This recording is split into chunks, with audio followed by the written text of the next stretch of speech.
Good morning, meron tayo ditong project ADB 150. Ang problem nito ay fuel pump. Na-diagnose na natin, na-test na natin, na-conclude na natin yung pinaka-problem niya talaga. Yun nga, sabi sa inyo, fuel pump talaga yung pinaka-problem nitong ADB 150. Mostly naman ng mga ADB nagkaka-problema talaga sa fuel pump and then dun sa kanyang TPS or sa kanyang throttle positioning sensor. So, una, napalitan na natin ito ng TPS. And then ngayon, pangalawa, yung ano naman, yung fuel pump assembly naman.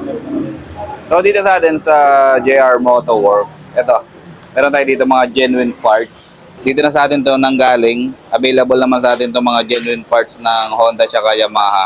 Kaya nakikita nyo, silyado yan. Tapos genuine parts, Honda original.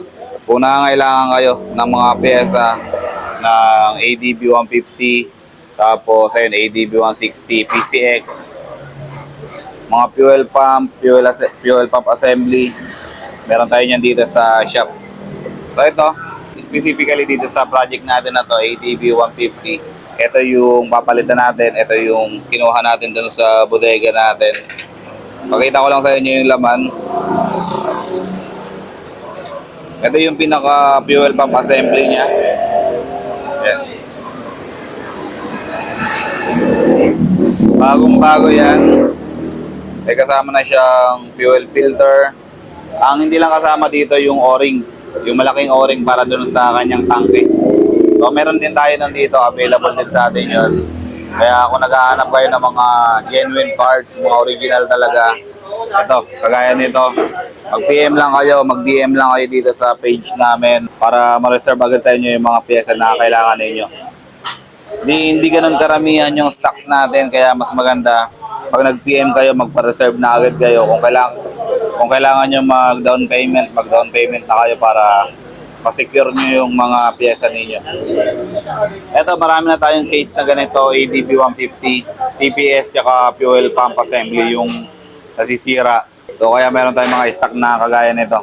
Yung mga O-ring naman, original din yun, original Honda rin yun, genuine parts din lahat yun. So ayan, kung nakangailangan kayo, DM lang. Huwag na kayo masyado mag-comment, diretso na kayo PM para hindi na kayo maubusan ng mga stocks natin. Ayan yung code niya, ayan yung pinapakita ko sa inyo kasi ayan, genuine parts na talaga yan. Nakikita nyo naman, may mga stickers pa, may mga seal pa yan. Pag medyo nakakaramdam na kayo ng parang umahagok-hagok, tapos namamatayan kayo, pa-check nyo na yung mga motor ninyo kasi baka ito na yung sira niya.